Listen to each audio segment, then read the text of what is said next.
Imagine picking fresh basil leaves right from your kitchen windowsill. Easy, aromatic, and incredibly rewarding. Welcome to today's explainer. We're going to break down exactly how you can create your own thriving aromatic basil garden indoors, regardless of whether you have a green thumb or you've literally never planted a seed in your life. Okay, let's dive into this. Today's journey covers 5 steps: meeting your new basil, pots, soil, and planting, ideal growing conditions, troubleshooting and care, and finally, harvesting and preserving. Section 1. Meet your new basil, from royal herb to your kitchen.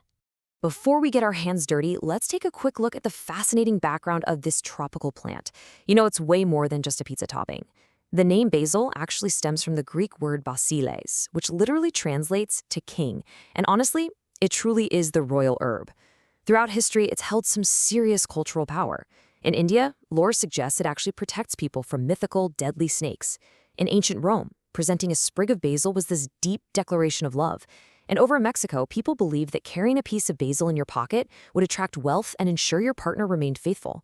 So we're talking about a plant surrounded by rich global lore, all driven by its potent, captivating aroma. But hey, growing this royal herb is also incredibly practical for your health and your home.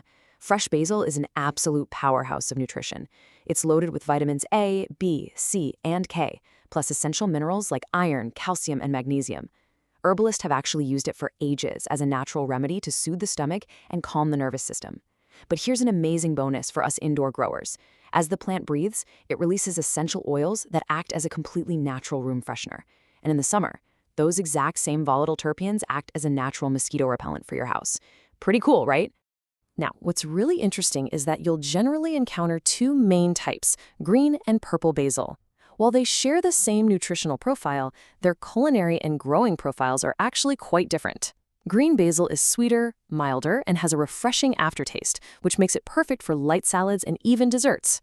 Crucially, green basil is much more forgiving of indoor, shaded conditions, making it absolutely the best choice for beginners. Purple basil, on the other hand, packs a much stronger, spicier, almost peppery punch. It's ideal for heavy meat dishes and marinades, but just a heads up, it can be slightly more demanding to grow.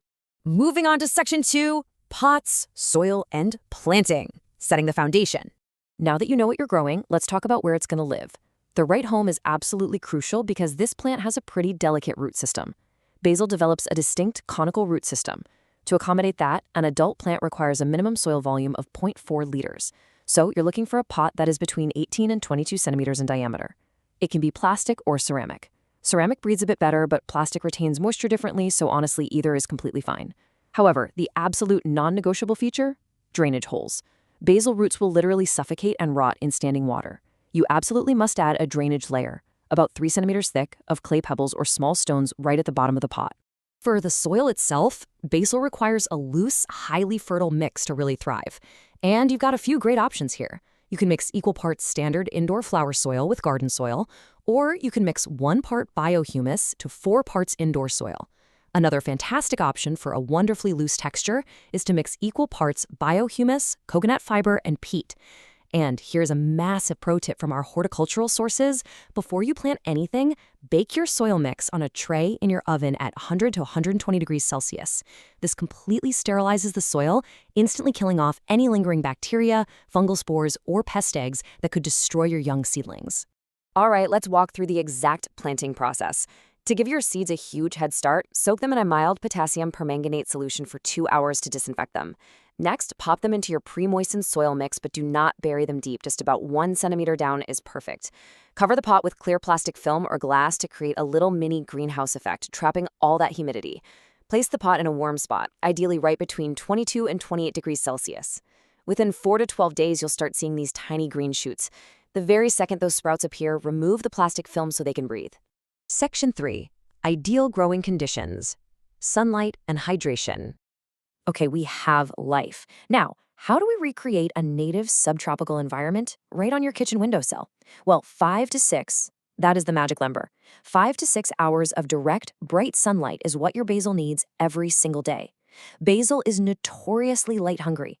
If it gets less than this, the plant is going to stretch out, become really weak and leggy, the leaves will turn pale, and worst of all, it will severely lack the essential oils that give it that signature flavor.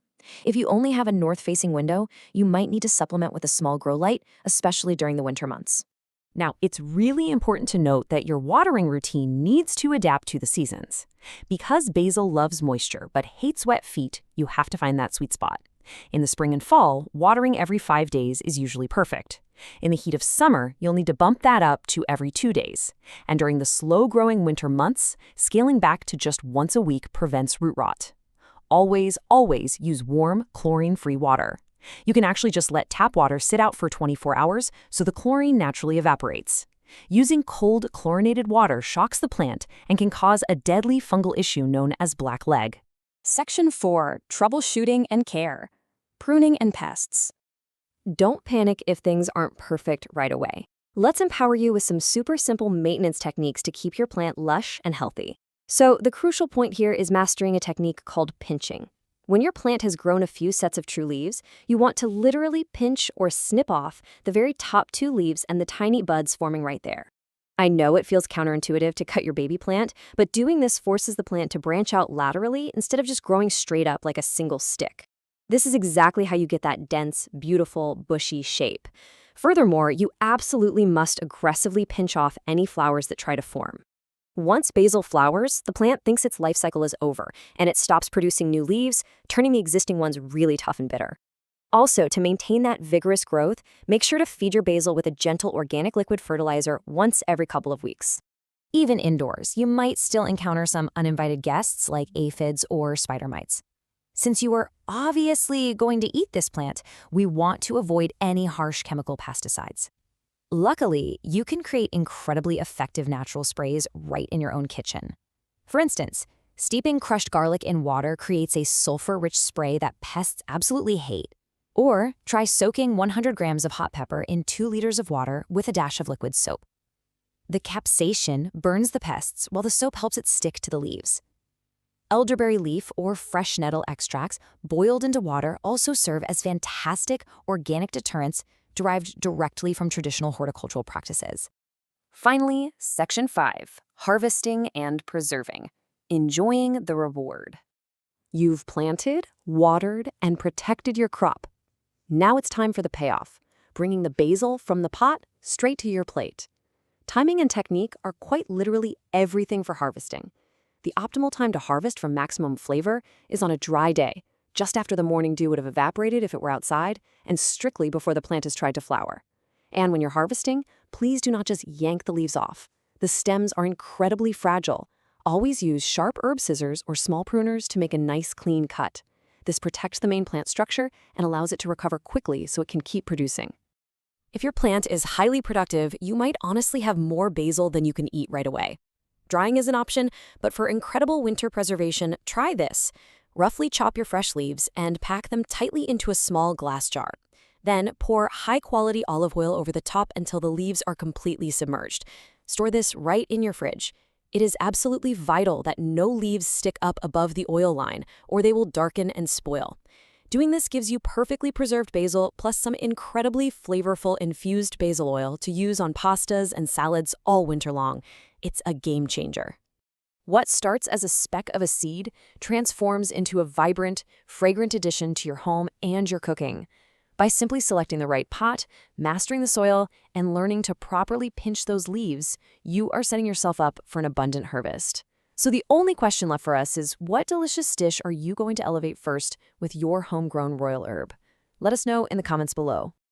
Just a quick reminder before we go, this explainer is for informational purposes only. Be sure to consult a professional for specific horticultural advice.